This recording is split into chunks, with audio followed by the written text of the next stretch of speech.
Bonjour, bienvenue à Cardio Onco 2023. Je suis Joachim Alexandre, je suis cardiologue et pharmacologue au CHU de Caen et j'ai la chance aujourd'hui d'être avec Jennifer Cotella, qui est cardiologue à l'hôpital Nord de Marseille. On va discuter traitement des myocardites et donc des myocardites sous immunothérapie. Donc pour commencer, est-ce que tu peux nous préciser qu'est-ce qu'on entend par immunothérapie ? Eh bien oui, c'est une bonne question parce que immunothérapie, ça veut dire beaucoup de choses dans le monde moderne de la cardio-oncologie. Il y a les immunothérapies passives, actives. Donc quand on parle d'immunothérapie et de myocardite, il s'agit de l'immunothérapie par inhibiteur des points de contrôle immunitaire. Ce sont ces thérapeutiques qui sont des anticorps qu'on administre intraveineux et qui vont venir se glisser dans la synapse immunologique pour réactiver les lymphocytes T qui vont pouvoir de nouveau détruire les cellules tumorales.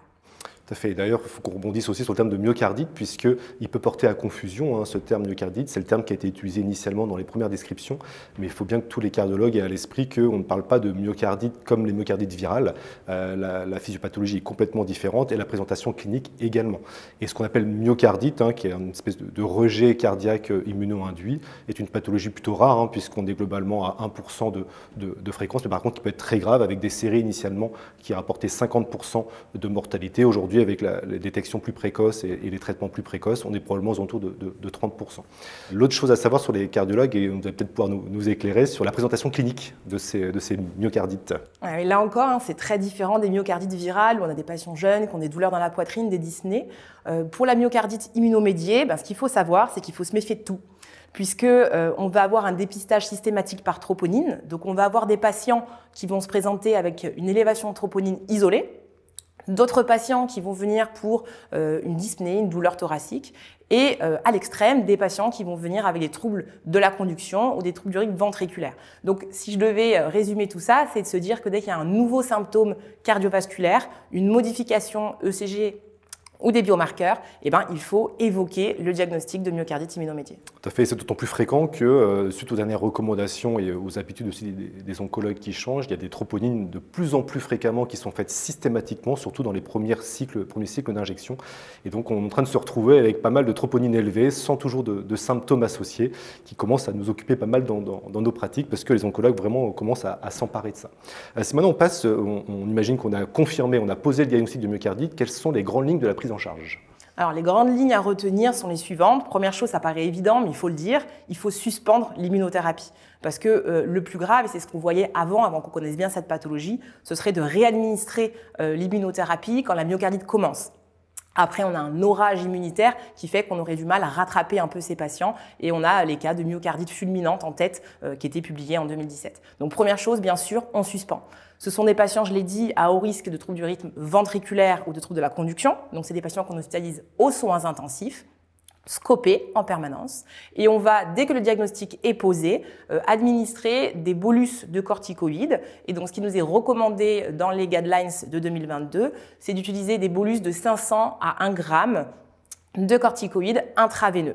Et ce, pendant 3 à 5 jours, donc classiquement plutôt 3. On surveille la troponine. Si ça se passe bien, c'est-à-dire la troponine descend, le patient, s'il était symptomatique, s'améliore. S'il était asymptomatique, ne se dégrade pas. Et bien après, on fera un relais par des corticoïdes per os, 1 mg kg au départ. Et si tout se passe bien, et on parlera que tout se passe bien et de récupération complète uniquement quand on aura terminé les corticoïdes et que les biomarqueurs se seront négativés, et bien si ça se passe bien, on diminue de 10 mg les corticoïdes par semaine. Effectivement, malheureusement, ça ne se passe pas toujours bien, en particulier à J3, l'évolution clinique peut être défavorable ou la troponine ne passe suffisamment descendre.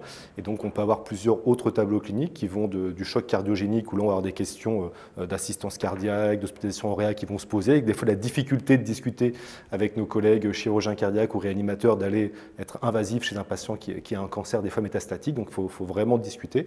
Et puis, des fois, des formes moins graves, mais qui sont quand même pas non plus satisfaisantes avec une évolution clinique et des troponines en particulier qui n'est pas satisfaisante. Et là, on est un peu plus embêté parce qu'autant la phase initiale, le traitement corticoïde fait à peu près l'unanimité, autant quand on doit envisager un traitement immunosuppresseur de deuxième ligne, c'est beaucoup plus discuté. Est-ce que vous pouvez nous rappeler différentes options qu'on peut envisager, même si pour l'instant rien n'est complètement validé?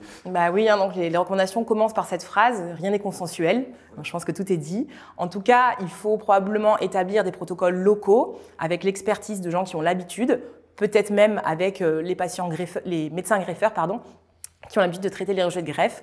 Il y a plusieurs options actuellement. Celles qui sont le plus à la mode, on va dire, c'est peut-être l'utilisation de l'abatacept ou alors du tocilizumab, qui sont donc des immunosuppresseurs qui vont agir sur d'autres points de la cascade immunitaire et qui vont permettre de compléter l'action des corticoïdes. Tout à fait, il y a plusieurs options disponibles. La seule qui a l'air de faire le consensus dans le mauvais sens, c'est l'infliximab, où il y a plutôt un consensus pour ne pas l'utiliser, parce que ce médicament peut lui-même induire des dysfonctions VG. Le reste reste assez ouvert. Et pour clôturer, il reste la question, une fois que la myocardite, on va imaginer, elle a été diagnostiquée, traitée, bien évoluée, l'oncologue va revenir vers nous pour dire maintenant je fais quoi moi avec mon cancer? Est-ce que je peux reprendre mon inhibiteur de checkpoint? Qu'est-ce qu'on peut leur dire? Même problème de l'absence de consensus, mais si on veut synthétiser les choses, la myocardite avérée chez un patient symptomatique, il est clair qu'on ne peut pas réintroduire. D'accord? Donc c'est une contre-indication définitive. Pour ces patients-là, pas de doute. Pour les autres patients qui auraient eu une myocardite, par exemple sur une élévation asymptomatique de la troponine, c'est là toute la place de la discussion multidisciplinaire avec les oncologues d'une possible alternative thérapeutique. Et chez des patients qui auraient bien répondu à l'immunothérapie, qui n'auraient pas d'alternative thérapeutique, on peut envisager éventuellement, je prends beaucoup de précautions, un re-challenge. En tout cas, ce qu'il est certain, c'est que chez ces patients-là, il ne faudra pas prendre de bithérapie d'immunothérapie. Et bien sûr, les surveiller de près. Effectivement, envisager, parce qu'à ce stade-là, on n'a pas beaucoup de données, même quasiment aucune donnée pour savoir qu'est-ce qui se passe quand on réadministre. Est-ce que l'événement va récidiver ou pas? C'est très très compliqué. Merci Jennifer, on va pouvoir clôturer cette session et donc on vous encourage bien entendu à venir nombreux à Cardio Onco, que ce soit cette année ou les prochaines années.